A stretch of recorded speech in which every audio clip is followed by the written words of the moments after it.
Pooping naked. No, it's nothing better.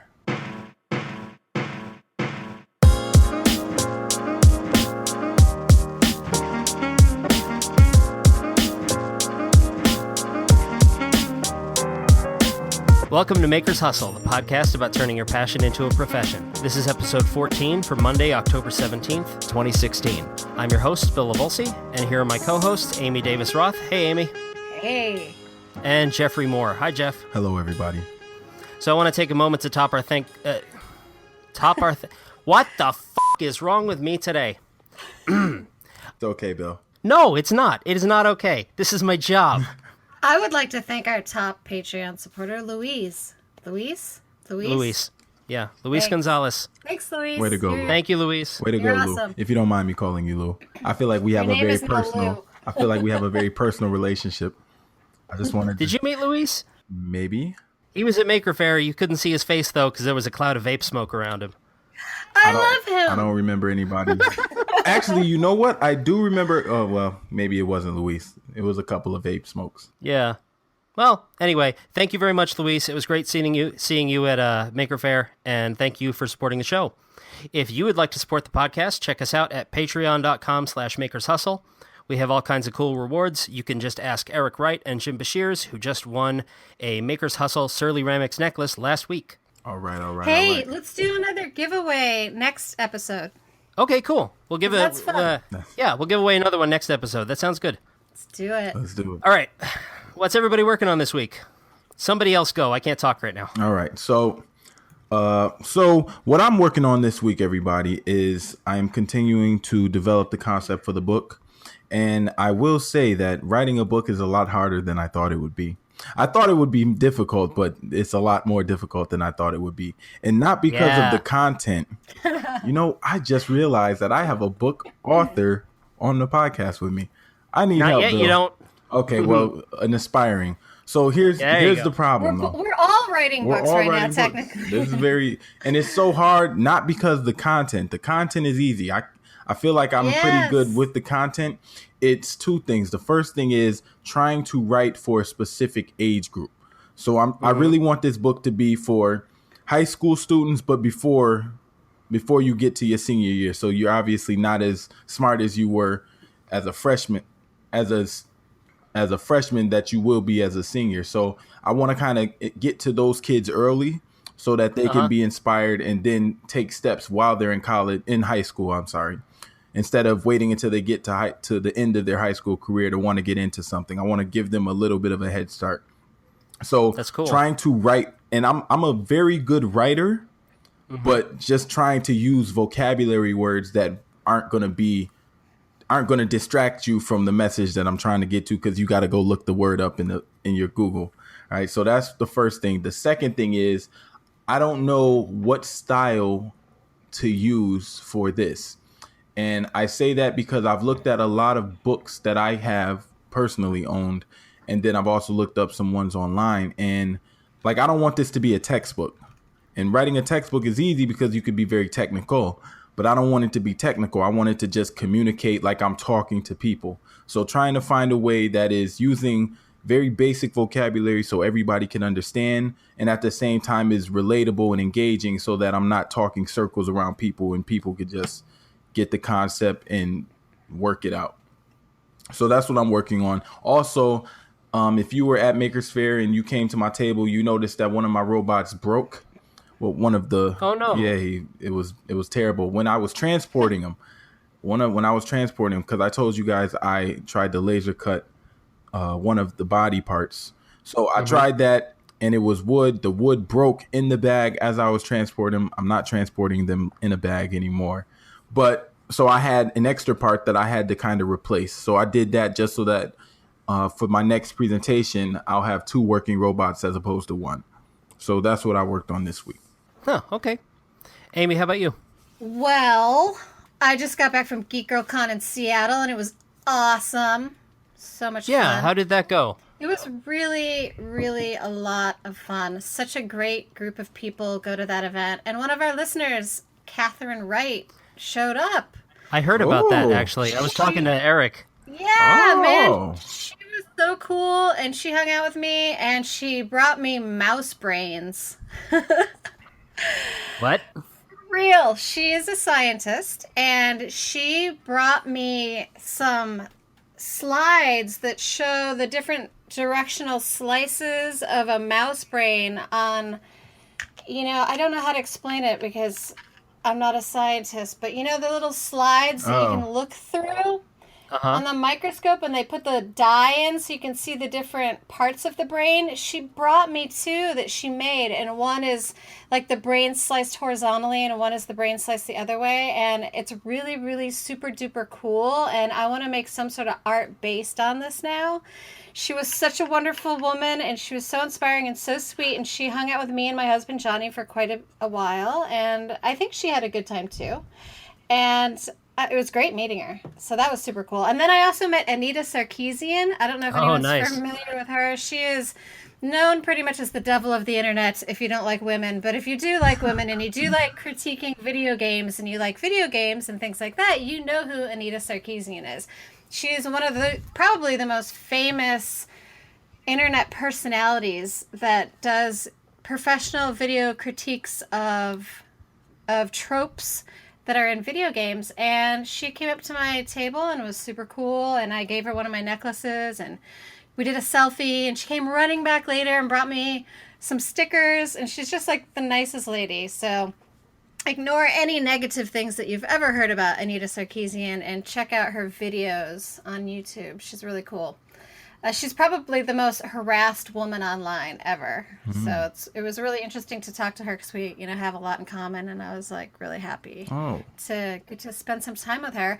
And then my table was great. A lot of people bought stuff. I had a really positive experience like all around. So that was tons and tons of fun, and I look forward to next year. Oh, and they expanded. There's like 10,000 people there this year. Last year, I think there was 5. The whole top floor of the convention center was all vendors, so it was amazing. It was like a regular Comic-Con. It was about the size of WonderCon, and it was really, really exciting and fun to be a part of that. That's cool. God. Yeah. That sounds like a lot of fun. Yeah, it's great. Geek Girl Con's one of my favorite conventions every year, so I highly recommend going next year if you've never been. And it's for men and women, so you don't have to worry about that. Johnny went with me. He had a blast. I saw the picture of Johnny. He looked like he was working hard. Yeah, he was not working hard. Really? He's from Seattle, and a lot of his family is there, so every few minutes, like, family members were showing up, and he's like, this is my cousin. This is him. I'm like, all right, cool. So he had fun, and we played a lot of Pokemon, because our booth was right in between 2 Pokestops, so that was a lot of fun. So we all leveled up that weekend. And then, other than that, I've been working on some new designs for my surly-ramics shop. I've been working on what I call long line necklaces. They're my regular ceramic pendants, but they have these long crystals that hang off the bottom of them. So it creates sort of this like longer line look, if that's something that you're into. It's very boho, if you're familiar with, the fashion slang words. And I've been working on a bunch of those, and I just got all my supplies, so I should have a bunch of those ready to post in my shop for the holidays. I'm really excited about that. And if anyone's listening, I'm running a sale right now. If you go to surly.etsy.com, you can use the code LOVEART, all in caps, all one word, LOVEART, for 20% off everything. Sort of a pre-holiday sale that I'm doing right now. So that's fun. And then I'm also working on a bunch of stuff for that Redbubble shop that I talked about last week. And I just drew a really cute dog with a sock in its mouth that is now available as shirts and skins and books and backpacks and all kinds of fun stuff. And I did a bunch of other robots I colored in, a birthday bot and a hot bot, which is a pepper grinding robot. And all of these are now available at Redbubble. You just search for Surly Amy, and you can find shirts and all kinds of stuff with my illustrations on. So I've been keeping really busy. Really busy. Yeah. Super busy. Well, good for you. Super busy. Hey, Super way busy. to be busy. Way to be busy. Keeping busy. It's a shame I still have to talk about what I'm working on. I can't give up transitions like that. Don't worry, I'll fake it in a second. Go on. Uh-huh. All right. Well, I'm leaving that part in so everybody knows that you're faking it. So let's see. This week, I worked on a couple of things that I can't talk about because they're secret. But I'm also, since I'm back from New York, I'm getting back into the workshop. I haven't been down there in a while, just between the writing jobs that I've had to do and then the trip to New York and then getting home and being sick and just trying to recover. So I haven't spent any time actually making stuff, and it was starting to bother me to the point where I was starting to get like anxiety about it. Like, oh, I don't know if I'm going to do it. Oh, that probably won't turn out any good. So this time I just went downstairs and I started cutting a piece of wood, and now it's turning into a picture frame. So that'll be cool. All right. But not like a standard picture frame. This is going to be like a live edge walnut picture frame from a really like crooked, messed up piece of wood. It's got termite damage on the side. It's really cool looking. I want that. My friend Chris gave it to me. I'll sell it to you if you want. But Yeah, you have to show it to me. well, as soon as it's done. I didn't get finished with it, but that's why I came back upstairs to do the podcast, and I had to like brush sawdust off myself before I came inside. So I want to make some custom art to go in the middle of it. yeah. Ooh. Collaboration. I already know what's going in this one, but I have enough stuff to make another, so Okay. maybe I'll do that. Yeah. And then the other thing that I'm doing is, I've mentioned Matt Cremona before, but he's a fan of the show and a friend of mine, and I'm trying to figure out if there is a business opportunity for me making project plans for other makers, because I am good at writing, I'm good at technical writing, I have a background in it. So he just finished an apple press.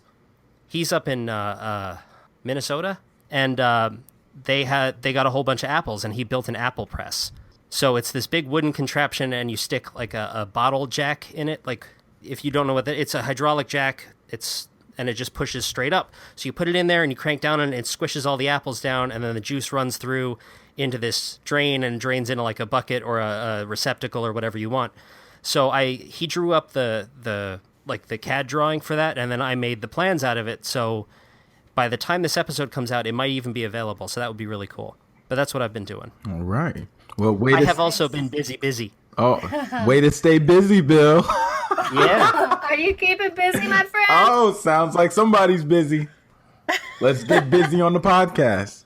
Oh my goodness. That was a terrible segue, I have to say. Yeah. All right. I wish I could Might get be that the one back. absolute worst. I wish I can get that one back. Okay, Bill, for the professional segue, I'll leave that to you. Cool. This week we're talking about busy, because busy can mean a lot of things to a lot of people. It can be good, it can be bad, it can be a brag, it can be an excuse. So unless somebody wants to start off, let's get busy with busy. Ooh, let's get busy being busy. So I thought long and hard about this, and in true philosophical fashion, I have come up with a very, very, very, very deep way to look at the word called busy. And I think that it's not real. I think that after a lot of thought, I think that the concept of being busy is something that we tell ourselves to justify the action or inaction that we decide to take. This podcast just became a postmodernist podcast, and nothing is real. Nothing is real. It's all conceptual art, and I'll tell you why. Because it's all relative. It's all subjective, and it's not concrete at all. And I'll break it down by numbers. There's 24 hours in a day, 365 days a year. Somebody else do the math, because I'm not good with math and I can't help you there. But that's a lot of hours. If you 8,760. Thank you, sir. I appreciate that. If you really wanted to do something, there's enough time to do it. All right. What we tend to do is we value our time based on how interested we are in doing something. So if you do not do something, it is not because you're too busy. It's because that thing is not important enough to you to do it. Right. So if you start to kind of rank the things that you want to do in order of importance, in order of value, the type of return it's going to get you, then you can get as much stuff done as you choose. And the things that you don't get done, if it's not important to you, then you're not going to care. But when you start to think about, are you too busy to do something? And people, I hear this excuse all the time, like, I got a lot of stuff on my plate. If I was to look at the way that you operate from day to day, I guarantee that I can find time for you to do something. Just say, and I'd rather us just be honest, just say that you really don't want to do it. Yeah. That's it. That's all I have to say. And it depends on the person Because some people will justify it in a way that will kind of make you think like, well, maybe they are too busy. And then I look at what you're doing. Like if I was to follow you around and shadow you for a day, I guarantee I can make little notes and say, yep, you could have been doing it there. Could have been doing it there. Right. So if you really want to say, can you be too busy? Unless you're working on something 24 hours a day, then you're not busy. And that's okay. It's okay for you to not be working 24 hours a day. Just don't say that you're too busy. Right? Just don't do it. Yeah. Yeah. And that is my very deep and philosophical perspective. That was very deep and philosophical. And by the way, real quick, I'm sorry, Amy. I didn't mean to cut you off. Go ahead. For those of you who don't know, I live in New York City, and there's no Krispy Kreme donut around me that I can get to. My wife just walked in and put a box of Krispy Kreme donuts on my desk, on the table. Oh, I don't know where they came from. I'm not even going to ask questions. I'm just going to enjoy them while we finish off this podcast. I'm sorry. Do you need to take a break, man? No, I don't. Your wife is amazing. I don't, but there's 6 of them in here, so my let's God. take Are our they sweet time. cream-filled or No, they're all the regular glaze. All right. So Good. yes. You're doing it right. I'm sorry, Amy. You can continue. I'll just take a bite. I'm sorry I'm not married to your wife. Shit.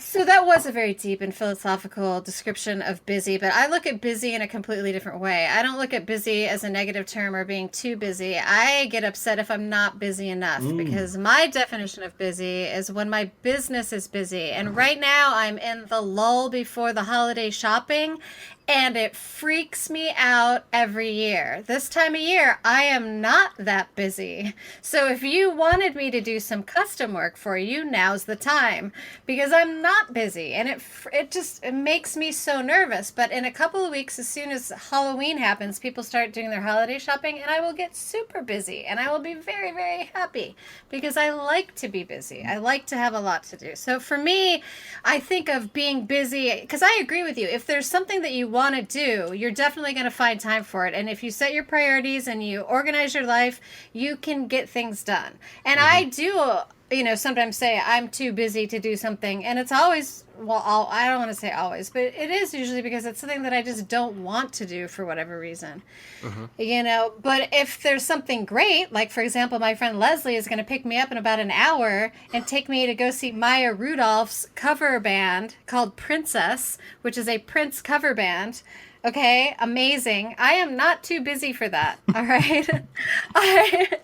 I wish I was too busy, but I still probably would go see a Prince cover band by Maya Rudolph. But so I look at busy as more of a positive word in my line of work. Yeah. Very interesting. How about you, Bill? Are you too busy to answer the question? No pun intended. not at all. Because I'm too busy eating these donuts. No, it's I think we're all thinking the same thing, which is just when I hear somebody say, "Oh, I'm too busy," what they really mean is I'm too busy for that. It doesn't mean they're too busy in general, because normally, like for me, since I'm trying to start this business and support myself, busy to me is a good thing, like Amy said, because if I'm busy, it means I have clients, and those clients are waiting on me to do work so that they can pay me money. And that's a good thing. I like that. But on the other hand, if somebody says, "Hey, I'm going to go to I don't know, I'm trying to think of something that I don't want to do." See, it's not even in my head. Like the stuff that I don't want to do doesn't even get any space. I'm going to go see Justin Bieber concert. You want to come? I'm like, nah, I think I'm too busy for that. Yeah, emphasis on that. Yeah, I'm too busy for that. I'm not too busy for, if one of my maker friends rolls into town and says, "Hey, can I come by the shop and we'll work on something together?" I'm not too busy for that. I'll make time for that. But I'm too busy for stuff I don't want to do. Yeah, and that is what I was going back to what I was saying. A lot of times, the stuff that we don't want to do, it's the stuff that's probably going to benefit you if you did it. Like most people are comfortable doing the bare minimum, and so in that comfort, they justify not doing something that could benefit them in the long run, especially if it's something that they wouldn't see a return on immediately. If it takes 6 months, a year. Like I have friends who say, "Oh, well, I want a raise or I want to get a promotion at my job." And I'm saying, did you ever think about going back to school? Oh no, I'm too busy for that. And then and then they go home and don't do anything but watch Love and Hip Hop or watch reality TV, the Kardashians or whatever. So, and I'm not even saying that everybody needs to go to school. I'm just saying, like, the things that could potentially benefit you in the long run, we sometimes justify because of our comfortability or, you know, our lack of enthusiasm about the thing, or maybe it's the thing in general. We just don't want to do it.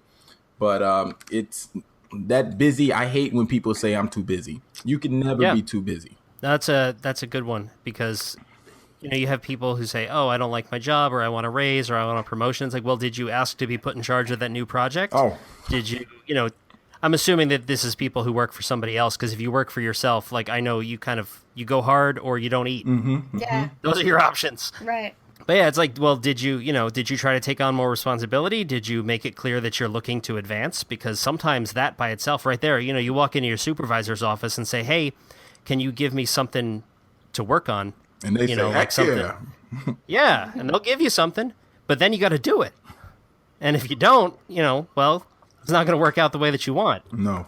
And I think a lot of times when you start to think about where you want to be in your life, if you're working, like, let's say you're like me and you have a full-time job, but you don't want to have that full-time job, and you say, I want to do something like Bill. I want to be a maker. I want to be a content creator. I want to make pendants like Amy.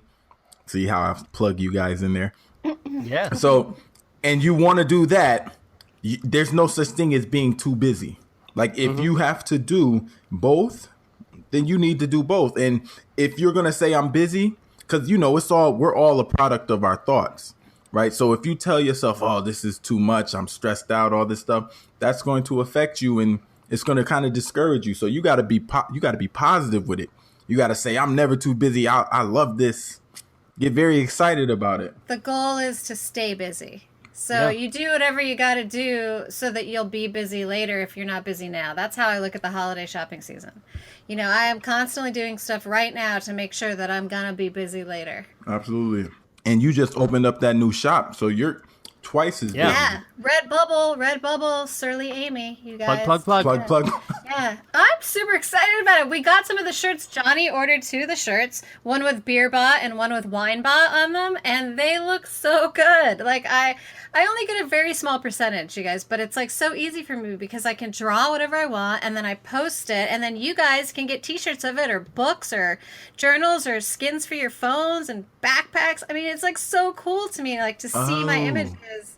It just, like, it turned it around so fast. So you could literally send me an email and be like, oh man, I really wish you would draw a lizard eating an ice cream cone. And I'd be like, all right. And I could do it. And then in the next day I could have it posted and you could order it as shirts. Like, I can make anything and turn it into a shirt. It's the most fun thing ever. So I draw every night now, like around usually between 10 p.m. and midnight. I've been coloring things in and drawing sketches and stuff like that. So talk about being busy. Like, I am making art all day long. And then at night when I'm sitting in bed and I've got, you know, the TV on, I'm drawing stuff for the Redbubble shop, and I love it. I know this is sort of I guess I went off on a tangent, but I'm super into doing the illustrations. This is very interesting to me, because at first when you told us about the shop, I didn't understand it like that. I thought it was you were actually getting t-shirts and selling t-shirts, but this is different. You don't have to do any stocking, any pressing. Oh, I can't afford that.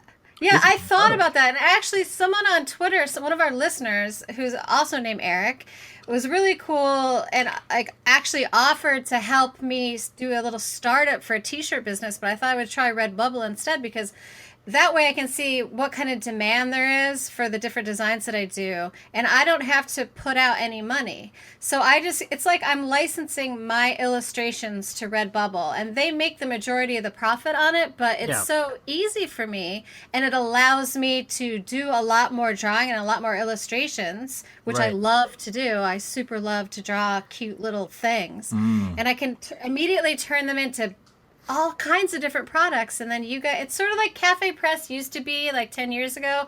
Redbubble is now, and Redbubble is geared more towards artists. So their whole shtick is like it's made by independent artists, all their designs. Something interesting that I noticed though, when Johnny ordered one of the shirts is that they're using my trademark. Like, and I don't know how to react to this exactly, but I own the trademark Art You Can Wear. And now it's trademarked for jewelry, and I don't believe that my trademark carries over into clothing. I'm not sure, but the bag that they sent me my shirts in said Art You Can Wear. And I was like, Oh no. should I care about that? And I still am having this dilemma because this is a serious business issue. Should it bother me? Like, if they start making any kind of jewelry, I would have to get a lawyer and tell them to cease and desist. Well, So- before you do that, you might, because you hold the trademark on it, Yeah. right? Yeah. You might just talk to them and say, hey, listen, I noticed you using this. I don't know if you're aware I actually have a trademark on that, but I'll license it to you. Yeah. That You know what I mean? Like, because I don't do any clothing, you don't do any jewelry. So you don't do any jewelry, but I'll license it to you for clothing. and they might not Yeah. have they might not even have that trademarked. Yeah, and No, that they way you, don't. Oh, you yeah, skip so- the whole They you skip don't. the whole lawyer thing. This is not even and a just go legal straight thing. to you give me money, Yes. and we'll take care of this right Yeah. now. Like, you Bill, either can you pay do up- that for me? I need you to write me a letter. Yeah, sure, I'm on it. No, All seriously, right. like that's not even a debate. Yeah, Yeah. no, done. Like, All right. but instead of leading off with the cease and desist, because that puts everybody on the defensive. Yeah, Why like, don't you I lead don't- off with the hey? I actually own the trademark on this. I'm also a client of yours. I don't want to start any trouble, Yeah. but why don't you guys license this from me so that everything's on the up and up? Yeah. Yeah. It seems 'Cause like the I- easiest way to go. It's been bothering me That's- all week ever since I got the shirts. I'm like, well, this is awkward, and I don't really know how to react to this. I'm really enjoying my Redbubble shop, and I'm having so much fun. I don't know what to do. That But yeah, I could have imagined your face when you got Yeah. the bag and said, yeah, "Okay, yeah. This I is was great. like, what? This is different. it's like an existential experience. Like, Yeah, what is going on here?" yeah. So Oh, boy. yeah, that happened. But anyway, Redbubble, Surly Amy, go check it out. I got all these cool Yeah. robots, and I just did a really cute little dog with a sock in its mouth, and I'm starting to put sciencey stuff up there too. So hopefully I won't start a war with them. Yeah, no, That would be a war's shame. bad. I did something similar a while back because I had been screen printing all the shirts that I sold myself, which means that I made a lot of profit, but I had to put in a lot of time because it's time consuming. You have to have all your busy. supplies. You got to bring everything out. You got to set up. You got to do the print run. You got to clean the screen right away. Okay, and then you got Yep. to dry everything because otherwise you stick them in the dryer and all the ink gets all over everything. Ask me how I know. But instead, I found a print-on-demand place that did a pretty good job, and I put my design up there. And now if you go to my website and actually click on the shop link, like that's where it takes you. It takes you over to their site, and I get a cut, but they get, they make a profit too. But it frees Yeah. up so much of my time that it's Yeah. worth it. Yeah, I agree. Because I can make more doing other stuff than printing T-shirts. No, I agree with the freeing up the time because that's the whole thing. Like, I don't want to have to deal with storage or printing and I did screen printing before. If you look behind me on the wall, you guys can see there's a bunch of framed prints and they are all hand screen printed that I did myself. So I've done shirts too, and it's way too much work. Yeah. I mean, it's fun, but it also If eats a that's lot all of time. you're doing, Yeah. But yeah. That takes me back to, and I feel like this blends well with the time management thing that we talked about before. But this takes me back to a YouTube video that I saw on Elon Musk, the CEO of SpaceX and also Tesla. And I love Elon because he's trying to get us to Mars. But that's another conversation for another time.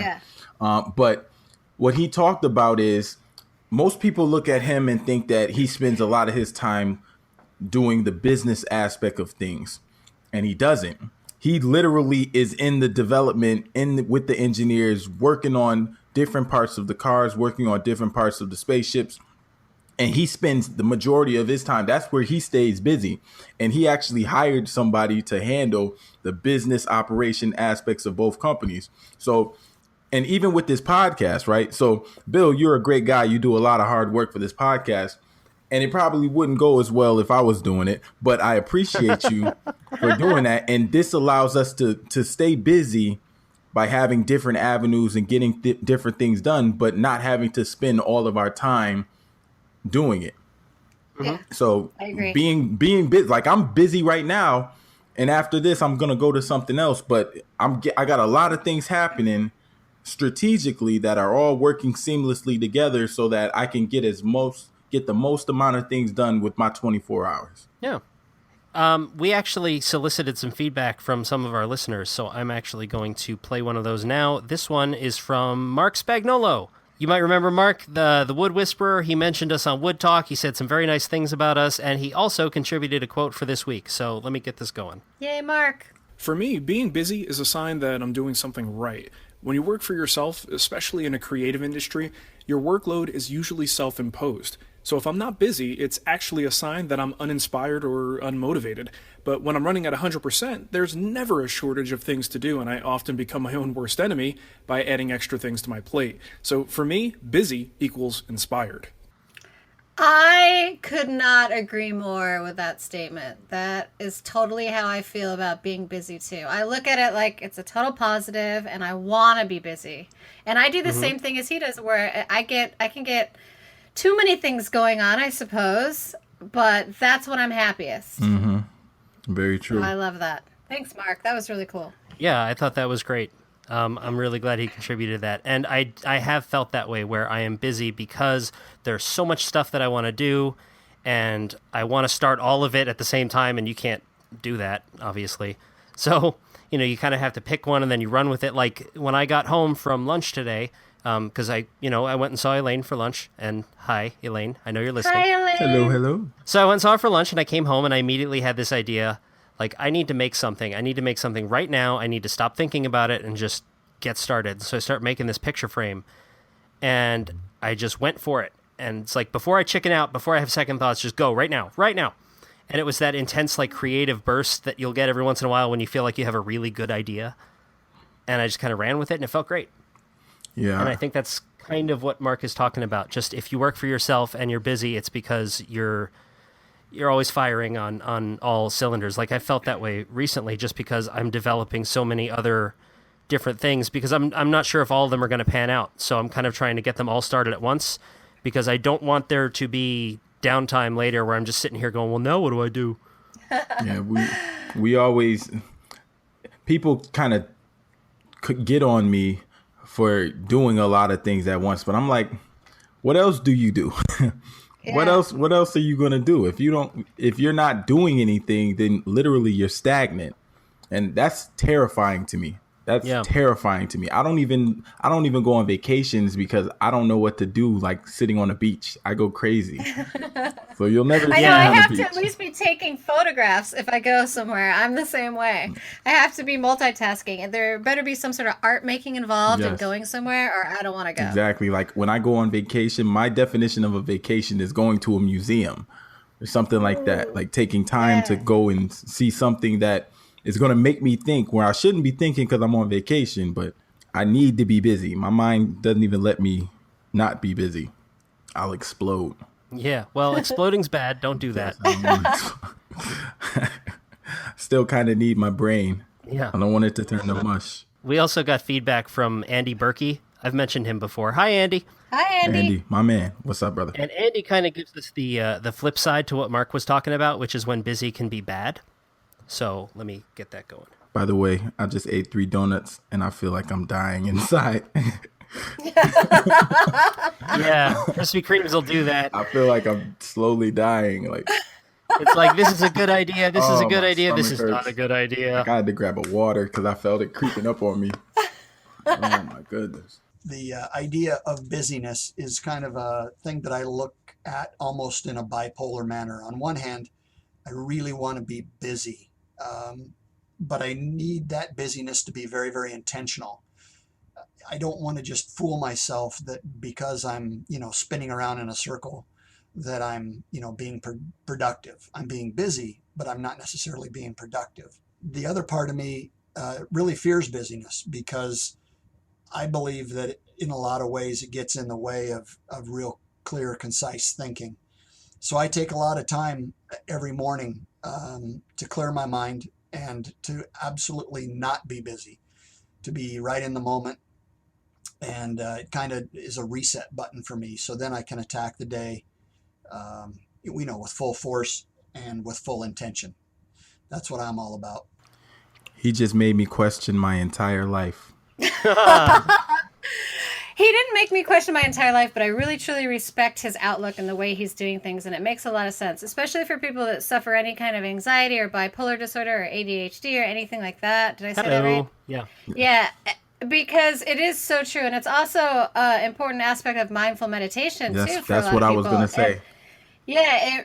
If you do, like, I guess the morning is an excellent time. We all have our different rituals. I have a very specific morning ritual that involves a lot of coffee and checking my emails. But it is a moment for me to sort of center myself and make a list of priorities and decide what I'm going to do with that day.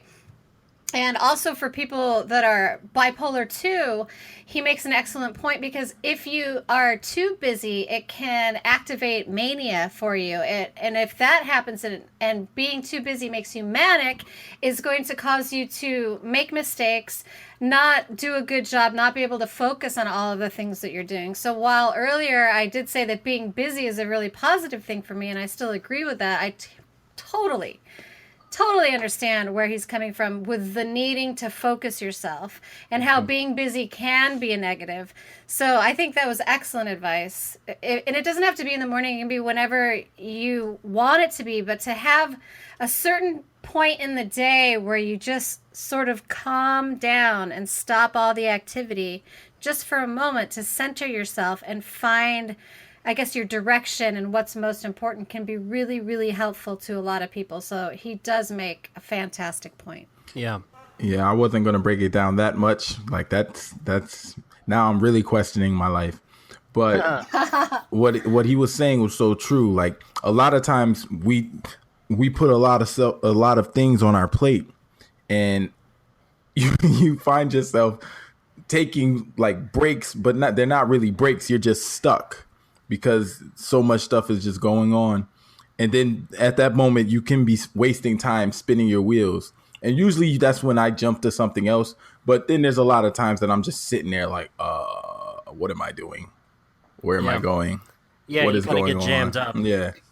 And I have that happen a lot because, I mean, I have ADHD, so I'll try to throw myself into everything at once, but when I do that, I don't get very much accomplished on any of them.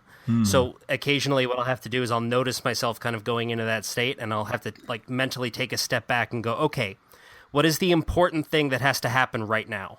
All right, do that until it's done. And then when I do that, it's like, okay, now what's the important thing that has to happen now?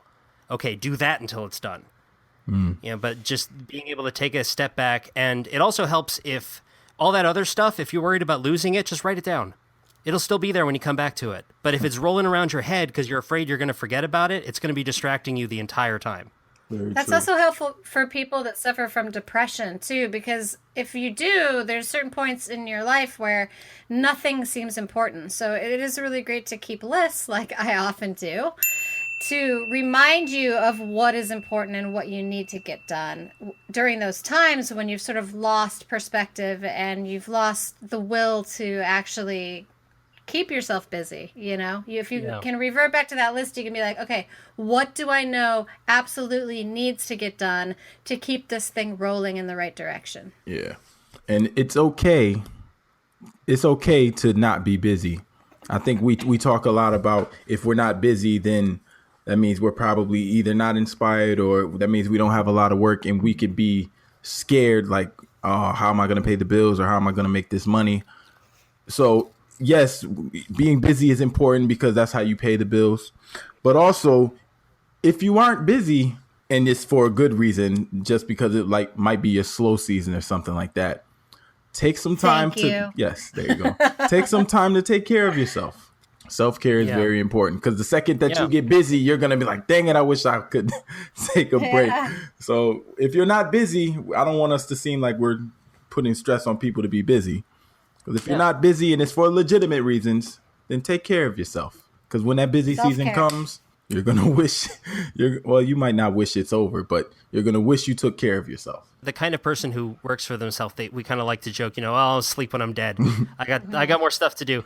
But at the same time, if you don't sleep and you feel like garbage tomorrow and you got stuff to do, you're not going to be at your best unless you take care of yourself. So thank you, Andy. We're all gonna. I think after this is over, we're all gonna kind of take a step back. Maybe have a cup of tea or something. Yes. Or go see a Prince cover band. Or go Or see a that Prince too. cover band. Yeah. It's funny because after going into Makers Fair, I was like, oh, I can't wait until this is over. Like I want to play. And I did go out and buy a video game and it was terrible. I'm not enjoying it at all. I'm actually gonna return it. I just need to find the time. I'm too busy to return it. But it's a terrible video. That's besides the point. But I remember going into it, I was like, I cannot wait until this is over so I can take some time off. I'm not going to work on any robots. I'm not going to start any new projects. I don't want to do anything. The only thing I was going to be doing for like a month was this podcast. And then I have this brilliant idea to do a book, and here I am, right back to work. And it's like, oh, I should have took time, but I can't take time because now I'm on like a time frame that I want to get this done. But, so appreciate when you're not busy. And if you are busy, appreciate when you are busy. Appreciate everything for what it is. Yes. That's kind of linking this to a broader point, which is not really what we're talking about today, but whatever. It's our podcast. We can talk about what we want.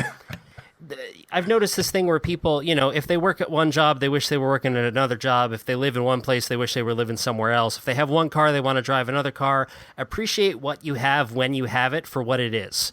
Okay? Like right now, my wife and I were renting a condo. Okay? But it has an attached garage where I can work. It's like 3 miles from her work. So our commute is like 10 minutes, not even.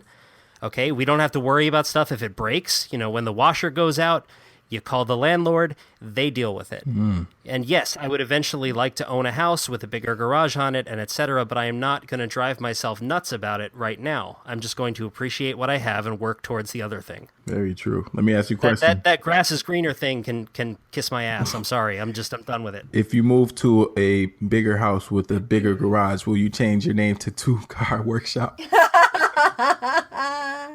I've heard that one before. Oh, that wasn't it. Branding. That was not as original as you that thought. That wasn't? Oh, shoot. No. You know what? It's funny though.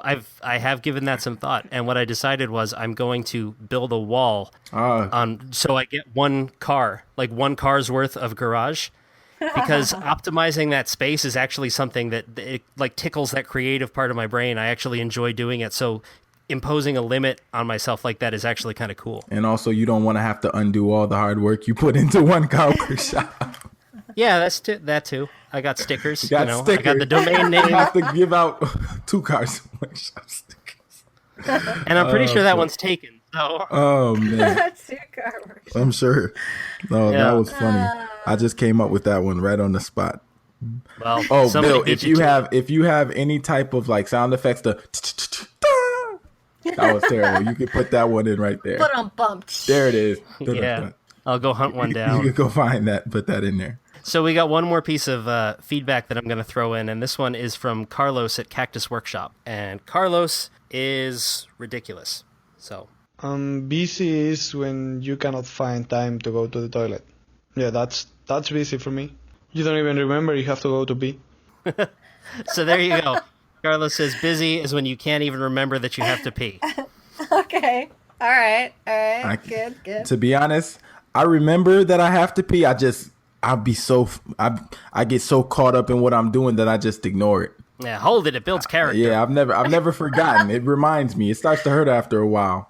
Oh. You can get a bladder infection if you do that. Yeah, it doesn't build character. It builds bacteria. Don't do that. Take that as actual advice and do use the restroom when necessary. But I think that kind of links back to what Andy was saying about, just being so wrapped up in everything that you are not taking care of yourself anymore to the point where it's unhealthy. Yeah. Because I think if you can't find the time to go potty, you need to step back. Yeah, reprioritize. Then again, Carlos makes amazing, beautiful videos, and I don't. So maybe he's on to something. I don't know. All true art is created with pain, apparently. And bacteria. But really, pain and bacteria. But remember to take care of yourself, everyone. Self-care is very important, and your work will ultimately suffer if your body is suffering. So do take care of yourself. Yeah. Well, I don't know about you two, but that feels like a pretty good discussion to me. What do you think? I feel great about great. that. Just one thing I want to close out with. Remember that busy is a mind state, nothing else. Or a state of mind.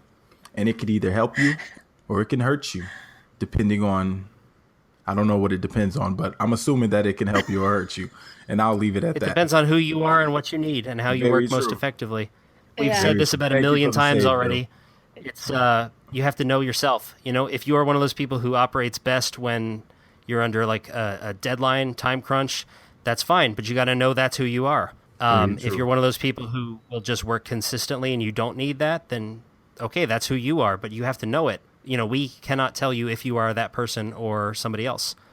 So if you know who you are, you need to optimize things to make the best of your time and not get to the point where it's unhealthy, but also not get to the point where you're sitting on your hands wondering what you're going to do. Or And if what you're could have running your own been. business, I mean, there's really no reason that you shouldn't be busy because there's always something that you can do today to make tomorrow better for your business. So if you're not busy, find yourself something to do. Hustle. Yeah. All right, let's do our recommendations for this week. Who wants to go first? I'll go first. Okay. So at Geek Girl Con, like I said, there's a lot of really super cool people there. And one of the people that I met was this guy named Sean. And Sean is a maker and he does like problem solving for artists. So say you need a certain kind of display made or you need to get your stuff somewhere or whatever, this is the guy that will do it for you. He's really cool. And one of the things that he does is he travels to a lot of different events and he drives there. And he's gotten really interested in roadside attractions. And so he turned me onto this website. It's called Roadside America, and it's the guide to uniquely odd tourist attractions. And it was so fun. He pulled it up and he showed it to me, and you can click on your state or whatever state you might be going to, and it drops all these red pins, and you can click on the pins, and each one tells you of a very strange and unique thing that you can go and check out. And there's even a whole bunch of places right around me that I didn't even know existed. And I've lived in California since I was 7 years old. So this is like super fun. And I highly recommend it if you have a family or if you're going to be driving somewhere, or even if you're not that familiar with where you live, you can find some really, really strange things like bars covered in pennies and ghost towns and museums of pigs and all kinds of very strange and wonderful things, probably right outside your door or just off to the side of the road. So we'll put that in the show notes. It's called Roadside America. That's the name of the website. And thanks, Sean, for sharing that with me. Awesome. That sounds really cool. I'm going to check that out. All right. Jeff, how about you? All right. So for those of you who listened to last week's, I recommended that everybody go out and see Birth of a Nation, the Nat Turner story. Now, what I do want to say is this movie is not your average slave movie. This is nothing like what is it? The Butler or The Butler. What was the other one? I didn't even 12 see it. Years a Yes, Slave? that one. Like there is no running off into the wilderness holding hands. This is not romanticized. This is history retold history. But this is history told, and I think that is very important that this is the side of history that we also need to talk about, because this isn't what they teach in schools. They kind of glance over this, and this is part of American history. And so I just want to reiterate that everybody go out and see the movie. I saw it, and it was an incredible movie. And I don't say that, and I'm a very critical person when it comes to movies, but it was an incredible. I didn't think Batman vs. Superman was good. I didn't think The Last Avengers was that good. And so movies that everybody says are good movies, Civil War was pretty good. I loved everybody in it, but it was pretty good. So I'm very critical of movies. I don't just send people to the movies.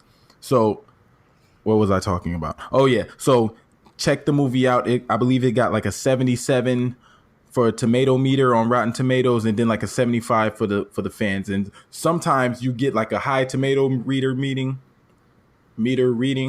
and a low audience, and then vice versa. So this is a good score on both. And I just want to encourage people to see that. The second thing is, sorry, Amy, I'm going to have to do this to you, but I am playing a new game on my iPhone, and I've been hooked on this game. And it's a Pokemon game, but it's not made by the Pokemon company. It's called Pokeland Legends. And it's only on the iPhone, I believe, because I tried to have my brother download it, and he has an Android, and he said he couldn't do it. So Pokeland Legends. And this game I actually really like more, because not only can you train your Pokemon, and you don't have to leave your house to play this one either. And this probably isn't as good for the couch potatoes, but You can train your Pokemon. You can go on more adventures. It's more interactive. Like I have to think about which Pokemon I want to train. You can actually battle other people, and it's a lot of different things. So Pokeland Legends, check that game out. I love it. I will. You can just it's download a it. lot of great things, and it took me a while to figure it out. But once I got it, I was like, oh, I'm hooked. And I play this game all the time. It doesn't matter where I'm at. I even play it while I'm driving. If you're a police officer, I'm sorry. So he doesn't really do that. I don't really do No. that. I just That said was that, the and I joke. wasn't thinking. Yeah. He doesn't do that. I plead the fifth. He, I plead the he fifth. takes the subway. He lives in New York. Yes, of Come course, on. of He doesn't course. even have a car. Yes, absolutely. I plead the fifth. Pokemon Legends. All right, I'll try it. Pokeland Legends. Pokeland Legends. Got to avoid that We'll download it. copyright infringement. Yeah, right. So since we're talking about busy this week, my recommendation is the most prolific YouTube maker I know, Izzy Swan. Now, I've mentioned Izzy before, but the dude puts out like 3 videos a week, and I have no idea how he does it. And they're not just like vlog videos either. I mean, he's putting out like inventions. Like one of his last ones was he came up with a machine to drill curved holes. Cool. Apparently, this is a big deal in the building trades. Like if you're doing plumbing or electrical, the standard version would be you go up to a corner or something and you just drill in from each side. And instead of doing that, he came up with a thing where you drill a curved hole and then you can just feed the wire through without having to jam it against the inside until it goes. So yeah, Ooh, you should patent that. I think he might have already done that. I know he has a few things patented. One of his other inventions is he came up with, I don't know if you know what all thread is. All thread is, it's essentially like a really long bolt with no head. And it's used a lot in like HVAC, drop ceilings. Yeah. And it's funny because I've never used one, and I always thought like, what would I possibly use this for? But I know what you're talking about. Yeah, well, he came up with a way to, if you have to put a nut down that thing, it takes forever. So he came up with a thing called a DPT wrench. And the DPT wrench is a way to put a nut all the way down a piece of all thread without, taking forever about it. And it clamps onto a standard like hand drill. And yeah, so you have this powered way to send a nut all the way down a piece of all thread instead of using a socket. What happens if it's all the way at the bottom, though? Like, what happens if your drill is this far? And for those of you who are listening, you can't see my fingers. I have my fingers like maybe 6 inches apart. And so the screw is this long, and we have to go all the way down here. Is it like a deep socket that it goes down, or it's different from that. I'm just going to have to send you the video. This is very interesting to me because it's hard to explain. I use what I'm looking for is I have screw issues all the time, and I hate you can no pun intended. Is that a pun? I don't know. We have now entered into the getting busy. Getting busy. Now we're no longer talking about being busy. We're talking about getting busy. Our podcast. I always do one of two things because I don't have any socket wrenches. But I always just put the wrench around and I just wind and wind and wind. It's the worst when I have to like mount a TV or something like that. So it's very interesting to me. Yeah, you should check out this video. I'll put a link in the show notes. Izzy Swan, check him out. So I think that's it for the week. Why don't you tell everybody where they can find you? All right. You can find me on Facebook at More4. The F is a number 4. And you can find me on Instagram and Twitter at More_4. And thank you to everybody who has followed me. I have tried to do better. I will continue to try to do better. And I hope that you enjoy the things that I put out. You can find me on Instagram, Twitter, Snapchat, probably a bunch of other things as Surly Amy. You can find me on Redbubble as Surly Amy. If you go to surly.etsy.com and use the code LOVEART, you can get 20% off all of my surly-ramics for the next couple weeks. And you can find me at surly-ramics.com. You can find me on Facebook, Twitter, and Instagram at One Car Workshop. You can find me at onecarworkshop.com, and you can find me as Bill Lavolsi on YouTube. So that's it for this week. If you're listening to the show on iTunes, please take a moment to leave us a rating and tell us what you think. You can also find us on Twitter, Facebook, and Instagram at Makers Hustle. If you want to ask a question, give feedback, or suggest a show topic, send an email to info@makershustlepodcast.com. Once again, thank you so much for listening, and while this show might be over, The hustle never stops. See you next week. Bye, everybody. Bye-bye.